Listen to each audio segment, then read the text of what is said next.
How's it going, everyone? Welcome to the second channel, Swanee Rants, where I talk about basically whatever I want, and it's not scripted, and it's just, we just kind of wing it here on the second channel. I'm wearing my bathrobe because I just woke up.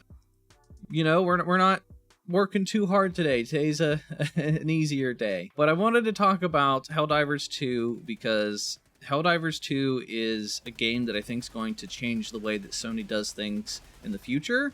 And it's, spoiler alert, it's a pretty good game. So I just wanted to give you guys my little mini review here on the second channel. It wasn't a game that I wanted to make a full-on review on the main channel because I want to sort of restructure how I do reviews on the main channel, which may or may not be coming sooner than later.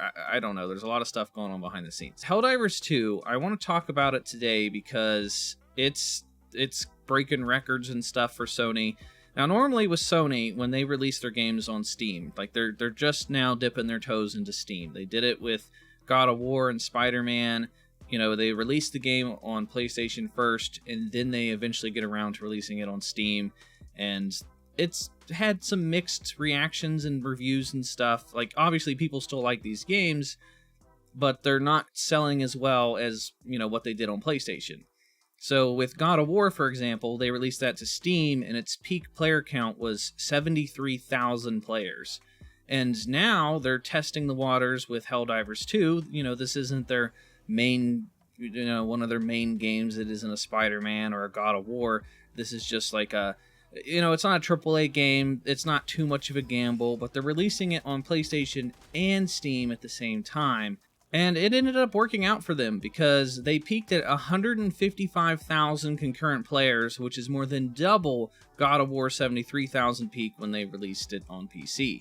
So, releasing games at the same time on both PlayStation and Steam, I think going forward, they're going to start doing that, which is a huge plus in my opinion, especially me as a content creator. The more eyes and the more people playing games at the same time is always a plus. But if PlayStation starts double dipping into Steam, then there's not really any need to ever buy an Xbox anymore, or a PlayStation for that matter, especially if PlayStation starts putting their big titles like Spider-Man or whatever on Steam day one, then I don't need any console. I can just buy everything and play it on PC, which that would be huge, but that's not the point of today's video. I just want to talk about Helldivers 2.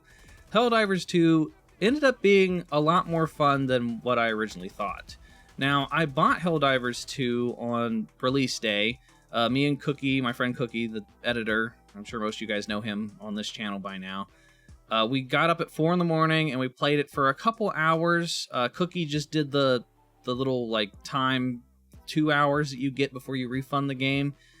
He refunded it, but I kept playing it to stick it out to see if it would turn into something better than what I thought it was. And it did. The first, I would say, 15 or so levels, it feels like a bit of a grind, and you unlock things really slowly, and it kind of drags on. Because, you want to unlock the cool gadgets and the cool reinforcements and different explosions, and I know they have sentry turrets and stuff. You want to unlock all the cool features, but it does it at a very slow pace. So it feels just not fun for the first 15 levels because you don't have anything cool unlocked. But I will say, after the first 15 levels, once you get to be 15 up and you start to unlock all those cool gadgets and you start to play on the harder difficulties, the game gets a lot more fun, especially when you're playing on the hardest difficulties. The maps and stuff and the objectives are just way better than the beginning of the game. When you are first starting out in the beginner difficulty or the medium difficulty, it is a completely different game almost. The missions are very simple. It's just go here, do this, go, collect the item and return it to base, and it's just cut and dry. And it's brainless fun, but it didn't really have much of a point to it. Then once you get to the final levels, the hardest of the difficulties, that's when it really opens up, and a mission can take you every bit of 40 40 minutes. So unlike the hardest difficulty, the maps are just crazy and the objectives are insane. It's like, hey, land here in the middle of this field. There's going to be like a million different things trying to kill you. The enemies will have bases scattered throughout the map. You have to go in and clear out the bases. There's side objectives. There's like mini bases that have radar jamming technology. So if you want to call in your different supplies and your reinforcements and your like airstrikes, you have to take out the radar jamming device. So you have to go in with your teammates, blow up an entire enemy base, shut down the radar, and then continue on with your mission. It's just crazy how much like stuff is going on in these missions on the hardest difficulty. It's nuts. So I will say that the late game content is a lot more fun, and if you're one of those players that's a little iffy playing it early on and you're like, okay, this is just like a game, it's basically like a horde mode over and over again, stick with it, unlock a lot of the stuff and play late game, and I feel like you're going to change your mind on it. Now with that said, this game is basically just a turn your brain off and kill things kind of game, which isn't a bad thing. You know, every so often I just want a video game where I don't have to focus on the plot, I don't have to focus on the main story, I just want to go and shoot stuff and turn my brain off. And what I like to do is I like to watch like TV shows or podcasts on this monitor, and I play on this monitor. So currently I'm rewatching Dragon Ball Z. I haven't watched it for years, so it's a show that I already know what happens, but I want to go back and rewatch it. So I'm currently watching Dragon Ball Z on this monitor, but I can just mindlessly kill shit in Helldivers, and it's a lot of fun. I don't have to think, I just shoot shit and have a blast, and it's one of those type of games. And it's only $40, which is another plus. Now, if this was a $70 game, I wouldn't be praising it as much, I wouldn't be recommending it, but for $40, I feel like you get your $40 worth. This is a great game for $40. This is just a good year for cheap games anyway. Look at Power World. It was, what, $30 or on Game Pass? And everybody played Power World. Power World was great. So I hope that with these games that are cheaper and they're being mega hits, you know, maybe we'll see a reduction in prices going forward. I mean, that's hopeful, wishful thinking. I don't think that's going to happen. But hey, I'm just saying, 2 games in a row were hits and they were $30 and $40.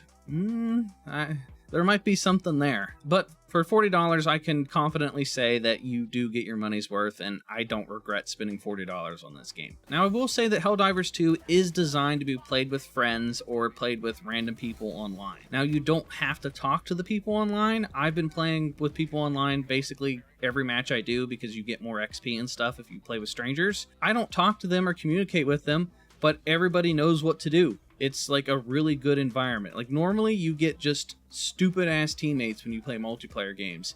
And I've not had too many bad teammates playing Helldivers 2. Everyone seems to know what to do and how to do it.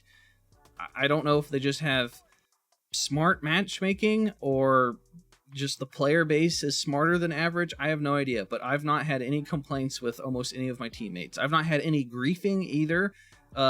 Normally with games that have friendly fire, you always have some douchebag that enters into the lobby and just kills everybody, and you have to kick them out. I've not had that either. I've probably played 50 to 60 plus matches online. I've not had any douchebags like that, so that's a plus.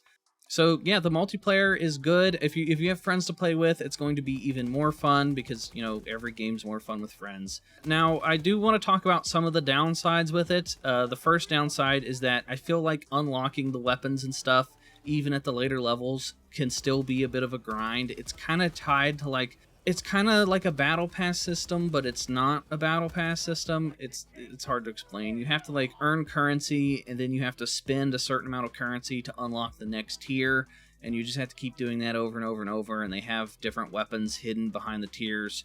So for you to unlock all of the weapons, you're going to have to grind like crazy. I've been playing it non-stop to try to unlock all the weapons for videos, and I'm on like day 3 in a row of playing non-stop, and I'm not even close to unlocking all the weapons yet. So the unlocking of the weapons is a bit slower than I would like. And then the second complaint that I have is that there isn't much variety to the enemies. Like right now, you currently fight either bug creatures or robots. I don't know like what they're actually called. I don't remember off the top of my head, but they're basically, it just comes down to fighting bugs or robots. The robots are miles better than the bugs. Like, it is so much fun to fight the robots. It feels like you're in a sci-fi war zone. Like, there's explosions and there's mechs and tanks and laser beams and all kinds of shit that you're fighting when you fight the robots. And when you fight the bugs, it's just bugs. There's some big tanky bugs, there's some big boss bugs, and they all just like shoot poison at you, and I just don't have as much fun fighting the bugs. The bugs aren't necessarily bad, they're just not as good as the robots. And there's only 2 factions, so it's like, pick your poison. Do you want to kill bugs? Do you want to kill robots? I feel like with this game being a success, hopefully the developers add a whole new faction. Like, there could be a 3rd faction or a 4th faction. They just need more enemy types to fight. I feel like if there was a whole extra, like a 3rd faction of new enemies, you know, robots, bugs, and aliens. I don't know. I don't know what it could be. Or other humans. It could be other humans. They just need something other than the 2 factions to fight, because fighting the robots and the bugs are going back and forth. It does get a bit repetitive. Maybe that's just because it's a $40 game. I don't know. Maybe they're just testing the waters to see if this game was a hit. And, you know, hopefully now with enough people playing this, I mean, it's sold over 1 million copies as of yesterday. So who knows what it is today. But this game keeps spreading from word of mouth, and everybody keeps saying how good it is. You know, hopefully that means, hey, we'll add more content. We'll add more different variations to maps and game modes, and we'll add another faction. But that's my biggest complaint, is that it does get a little repetitive when you're just killing bugs and killing bugs and killing bugs, and you're like, all right, now I'm going to kill robots, and you just kill robots and robots and robots. Other than that, it's fun. It's a good turn your brain off game, and it's only $40. It's really fun with friends, and it's like a game where you just fight waves and waves of enemies. Like, there's objective-based missions, and then there's like horde missions where it's just kill 150 enemies, and you stand there in a circle, and they just send waves and waves of enemies at you. That's fun. And I gotta say, I recommend this game. If you're a fan of third-person shooters and sci-fi, and just, I don't know, Halo ODST, because there's a lot of things. It kind of pulls from like a bunch of different video games and kind of just smashes it all into one. It's like Terminator meets Halo ODST meets Gears of War. It's just a hodgepodge of a bunch of games smashed into one. So if you're a fan of any of those kind of games, I think you're probably going to like Helldivers 2. So Helldivers 2 has my seal of approval. If I was to give it a rating out of 10, I'm probably sitting at like a 7.5 to an 8 out of 10. If, you know, they keep adding more to it and they add more content and more maps and more things to do and a whole new enemy type or something to mix up the enemy fighting, you know, it could go higher. I think this is a really good game. I'm glad that it was only $40 instead of it being $70. If it would have been $70, this game definitely wouldn't have been as big of a hit as what it currently is. But if you're on the fence about it, I say try it out. You know, depending on what platform it is, they have the refund policies. I know Steam is a lot better with refunds than PlayStation. It's like impossible to get refunds on PlayStation. So if you have the opportunity, I would say test it out on Steam, see if you like it, and if you don't, you can always refund it after 2 hours. So that is going to do it for my quick little review of Helldivers 2. And if you're new here, hit the subscribe button and hit the bell for notifications, and give this video a thumbs up if you enjoyed it. It's greatly appreciated, and I will talk to you guys next time. So, bye-bye.